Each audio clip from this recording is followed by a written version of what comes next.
Belinda మరియు బెల్లామంట్.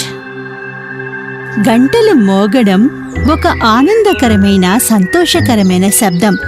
కానీ గంటలు మోగడం అంటే ప్రతి గంటలో నివసించే చాలా మంది చిన్న బెల్ ప్రజలని మీకు తెలుసా? ప్రతి బెల్లో నివసించే చిన్న చిన్న బెల్స్ మోగించేది ఎంతో అందంగా సంతోషకరంగా ఉంటుంది. ఒక నిర్దిష్ట రాజ్యంలో 2 గంటలున్నాయి. ఒక్కొక్కటి భారీ గంటను కలిగి ఉంది. రాజ్యంలో ఒక యువరాజు జన్మించినప్పుడు, మరొకటి యువరాణి జన్మించినప్పుడు గంటలలో ఒకటి మోగుతుంది. కానీ మేము కథను ప్రారంభించినప్పుడు 200 సంవత్సరాలలో ఒక రాజ్యంలో ఏ యువరాణి జన్మించలేదు. ఈ గంట యొక్క బెల్ ప్రజలు వాటి గంట ఎప్పుడు మోగుతుందా అని ఎదురు చూడడంలో నిజంగా అలసిపోయారు. అలా ఒకరోజు వారు ఒక సమావేశంలో కలిశారు. మా గంట మోగి 200 సంవత్సరాలైంది తెలుసా మీకు? ఇది భయంకరం కదా. నా వయస్సు 10 సంవత్సరాలు మరియు అది మోగితే ఎలా ఉంటుందో నాకు తెలియదు. కాబట్టి బెల్ ప్రజలు తమ గంటను భారీ గుర్తును పెట్టారు. ఇది మన బెల్. మనం 50 సంవత్సరాల్లో తిరిగి వద్దాం. కాబట్టి ట్రెసర్స్ చేయవద్దు. వారు ఉండటానికి ఇతర గంటలను వెతుక్కుంటూ వెళ్ళిపోయారు. కొందరు పాఠశాల గంటల్లోకి, మరికొందరు ఆవు మెడలో గంటల్లోకి, మరికొందరు పిల్లల కోసం గిలక్కాయల గంటల్లోకి వెళ్ళిపోయారు. బెల్ బర్డ్లో బెల్ విలన్స్ కూడా ఉన్నారు. సోమరితనం మరియు దుర్మార్గులు. ఇతర బెల్ వ్యక్తులకు సహాయం చేయడం లేదా ఏదైనా పని చేయడం గురించి వారు ఇబ్బంది పడటానికి ఇష్టపడరు. కాబట్టి సోమరి బెల్ విలన్ల సమూహం భారీ గంటను ఖాళీగా చూసి దానిని త్వరగా ఆక్రమించేశారు. ఒక 200 సంవత్సరాలుగా మోగనటువంటి ఈ గంట మాకు ఉంచడానికి ఇదే సరైన ప్రదేశం. అస్సలు పని లేదు, సరదాగా ఉంటుంది.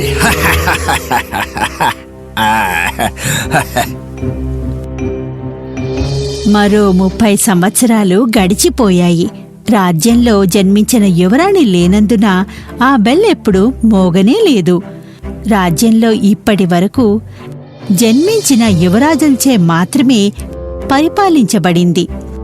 బెల్ విలన్లు సంపూర్ణ సోమరితనంతో పనిలేని జీవితాన్ని హాయిగా గడుపుతున్నారు. అప్పుడు ఒక చక్కని అందమైన ఉదయం 230 సంవత్సరాల తరువాత చివరికి రాజ్యంలో ఒక యువరాణి జన్మించింది. ఓ, యువరాణి బెలిండా పుట్టినందుకు అక్కడ ఎంతో ఆనందం ఉంది. నిజానికి ఒక యువరాణి చాలా సంవత్సరాల తర్వాత రాజ్యాన్ని నియంత్రించబోతోంది. రాజ్యం బెల్ ప్రైస్ భారీ గంటలు మోగించాయి. ఆనందంతో 100 రెట్లు ఎక్కువగా మోగించాయి. బెల్ విలన్స్ కు అది నచ్చలేదు. మన నిద్రకు భంగం కలిగించే ధైర్యం ఎవరు చేశారు? చివరకు మనకు శాంతి కలిగింది, అది కూడా నాశనమైందా? మేము దీన్ని సహించం. దుష్ట యువరానికి మనం ఒక పాఠం నేర్పించాలి. అలా బెల్ విలన్లు అర్ధరాత్రి ప్యాలెస్ లోకి చొరబడ్డారు. వారు యువరాణి ఊయల వద్దకు చేరుకున్నారు.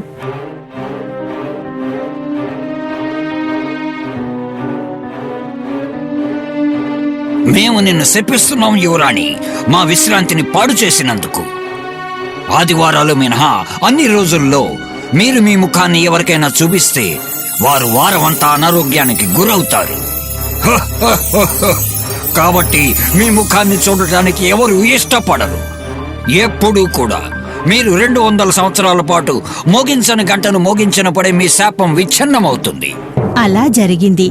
ఆదివారం మినహా మరే రోజునైనా యువరాణి ముఖాన్ని చూసిన వారెవరైనా అనారోగ్యానికి పాలవుతారు. దాంతో యువరాణి ఆదివారం తప్ప ప్రతిరోజు ముసుగులో ఉండాల్సి వచ్చేది. ఆ రాజు రాజ్యంలోని జ్యోతిష్యులు, మంత్రగాళ్లందర్నీ సంప్రదించాడు. కాని శాపం ఎలా పోతుందో ఎవరికీ తెలియలేదు. ఇలా చాలా సంవత్సరాలు గడిచిపోయాయి. ఒక ఆదివారం యువరాణి గాయపడిన గబ్బిలాన్ని చూసింది. యువరాణి గబ్బిలాలకు భయపడుతున్నప్పటికీ ఆమె వాటి గాయానికి మందు రాసింది. అయ్యయ్యో చిన్ని ప్రాణి, నీకు బాధ కలిగినట్లుగా కనిపిస్తోంది. అక్కడ నీకు సౌకర్యంగా ఉందా? నీ గాయానికి నేను లేపనం రాయనా? యువరాణి, ఆ, నువ్వు మాట్లాడగలవా?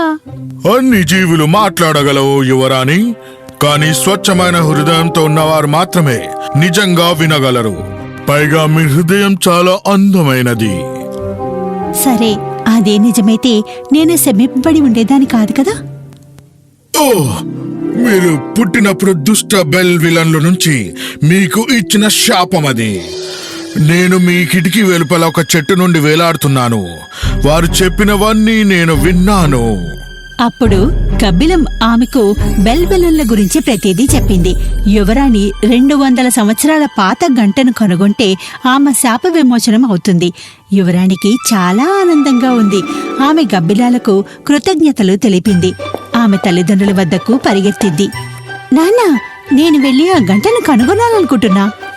ఒక 200 సంవత్సరాల నాటి గంటని ఇంకా ముగించలేదా? నువ్వు ఎక్కడ కనుగొంటావమ్మా? శాపం ఉంటే దాని నివారణ కూడా ప్రపంచంలో ఎక్కడో ఒక చోట ఉండాలి కదా. నేను దానిని కనుగొనడానికి నా సైన్యాన్ని పంపుతాను. నువ్వు వెళ్ళవలసిన అవసరం లేదు. ఇది నా విధి నాన్న. దానికోసం నేనే వెళ్ళాలి. నన్ను వెళ్ళనివ్వండి.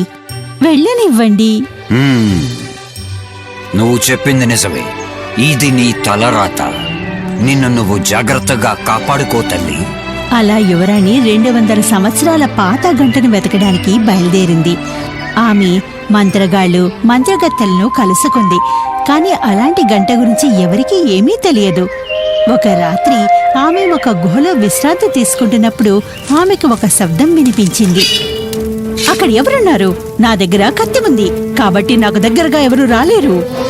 ఓహో, కంగారు పడకు. హాయ్, నేను కాస్బర్గ్ దేశానికి ప్రిన్స్ బెల్లమెంట్ని. మిమ్మల్ని ఇక్కడికి తీసుకొచ్చిన విషయం ఏమిటి? మిమ్మల్ని కలవడం ఆనందంగా ఉంది. నేను శాపించబడ్డాను, మీరు తప్పక తెలుసుకోవాలి. నేను నివారణ కనుక్కోవడానికి ప్రయత్నిస్తున్నా. మరి మీరు ఈ గుహలో ఏం చేస్తున్నారు? మరి మీ శాపం ఏమిటి? మాట్లాడే విధానం చూస్తుంటే మీరు కూడా శాపింపబడ్డారా ఏమిటి? అవును, ఆదివారం తప్ప ఏ రోజైనా మీరు నా ముఖం చూస్తే గనక మీరు వారం మొత్తం అనారోగ్యానికి గురవుతారు. ఓహో, అది చాలా దుష్టమైన శాపం. ఫెయిరీ బ్యాడ్లకు నాకు ఇచ్చిన బహుమతి ఏంటంటే అది నా తల్లిదండ్రులు నా నామకరణ వేడుకకు ఆమెను ఆహ్వానించడం మర్చిపోయారు. ఆమె నన్ను శపించింది. ఆ ఆదివారం ఒకవేళ నా ముఖాన్ని ఎవరైనా చూశారంటే వారికి అంతులేని అదృష్టం ఉంటుందన్నమాట. మిగిలిన వారంలో నేను సురక్షితంగా ఉంటాను. నన్ను ఆలోచించనివ్వండి. మీరు కూడా నివారణ కనుక్కోవడానికి వచ్చారా? అవును, ఆలోచించి ఇది నా విధి అనుకున్నాను కాబట్టి నేను దాని వెనకాలే వెళ్ళాలి. శాపానికి నివారణ ఏమిటి? 200 సంవత్సరాలు మోగని గంటను నేను కనుగొనవలసి ఉంటుంది. మరి మీ శాప నివారణ ఏమిటి?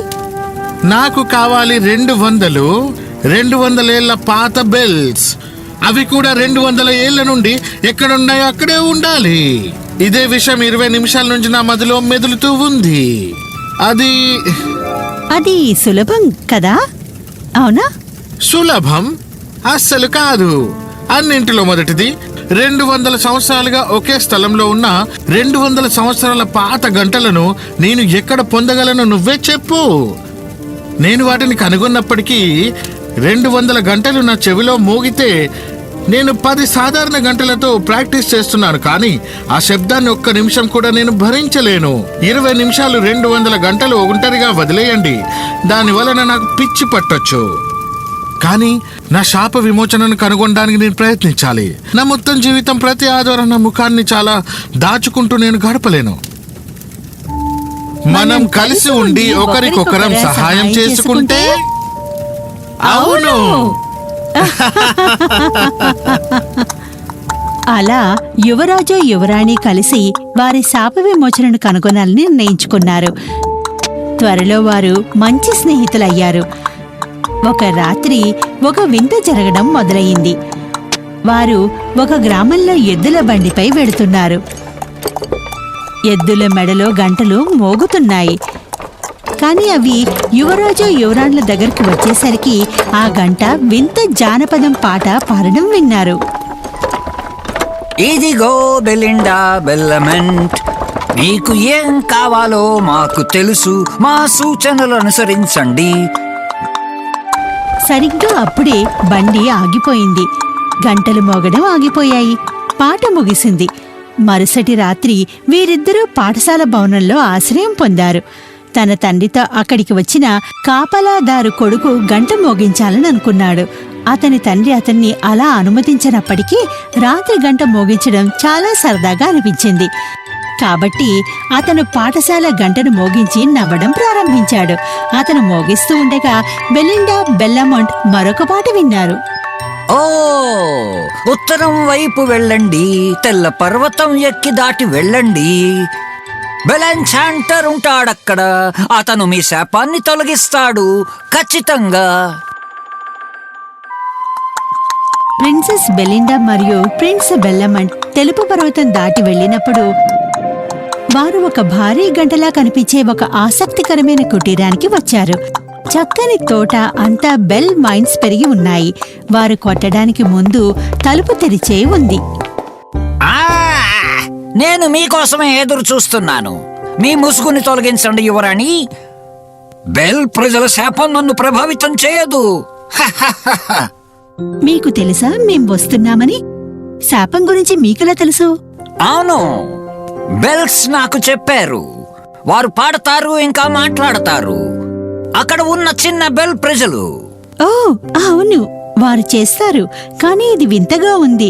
మీరు బెల్ ఎన్ఛాంటర్ అయినందున మీరు దాన్ని వినవచ్చు, కానీ మేము అకస్మాత్తుగా గంటలు ఎలా వినగలం? మా జీవితం అంతా ఎన్నో గంటలు మోగుతున్నప్పుడు విన్నప్పటికీ. సరే, దీనికి ప్రత్యేకమైనది కావాలి. అది మీకు తెలియడానికి ప్రత్యేకమైన భాష కావాలి రాకుమారి.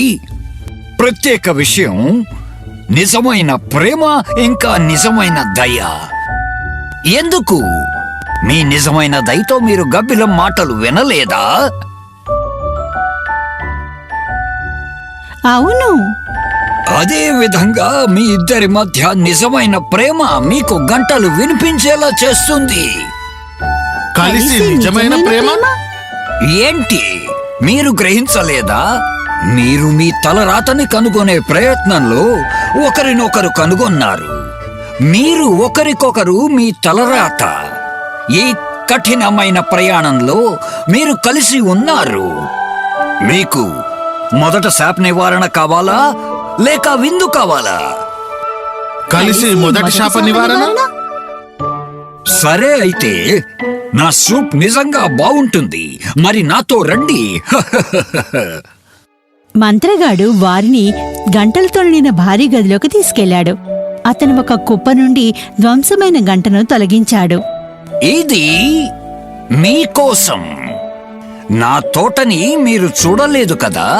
సాదా పూల కుండల కన్నా బెల్ వైన్స్ అసలు గంటల్లో పెరగడం సరదాగా ఉంటుందని నిర్ణయించుకున్నాను.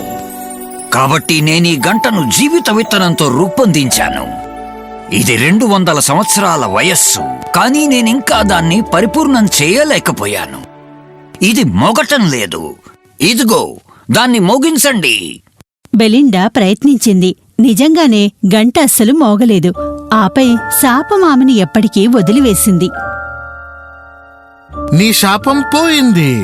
పైగా మొదటిసారి మనం కళ్ళలోకి కళ్ళు పెట్టి చూసుకుంటూ ఉన్నాం. నాతో రండి. మీ శాప నివారణ ఇప్పుడు చాలా సరళంగా ఉంటుంది. బెల్ జానపదాలు మీరు చెప్పేది వినవచ్చు. ఎన్చాంటర్ వారిని ఒక పెద్ద తాడుతో కలిపిన గంటలతో నిండిన మరొక గదిలోకి తీసుకువెళ్లాడు. అతను తాడు వద్ద గట్టిగా లాగాడు. 200 సంవత్సరాల గంటలు మోగడం ప్రారంభించాయి. కానీ గంటల మోతకు బదులుగా బెలిండా మరియు బెల్లమంట్ బెల్ జానపద యొక్క అత్యంత ఆనందకరమైన ఆర్కెస్ట్రాను విన్నారు. బెల్ జానపద పాడినప్పుడు 20 నిమిషాలు ఉన్నప్పుడు వారు గ్రహించలేకపోయారు. తరువాత శాపం యువరాజును కూడా వదిలిపెట్టి వెళ్ళిపోయింది. మనం డాన్స్ చేద్దామా?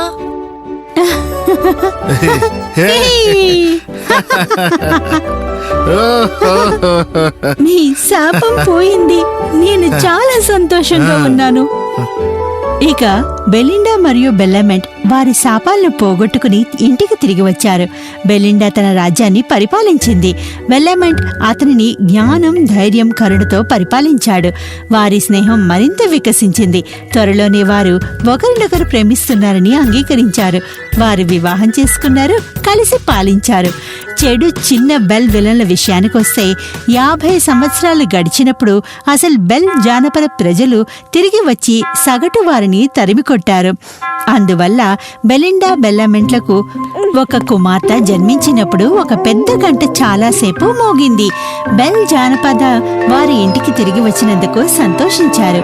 జీవితంలో మనందరం ఏదో ఒక దురదృష్టాన్ని, ఒక సొంత చిన్న శాపాలను ఎదుర్కొంటాం.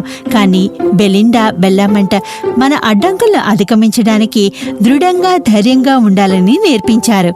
ఆనందం విజయం యొక్క మార్గంలో పయనిస్తే ఎటువంటి దురదృష్టము, చెడు మన దరి చేరదు. విజయం మన వెంట ఉంటుంది.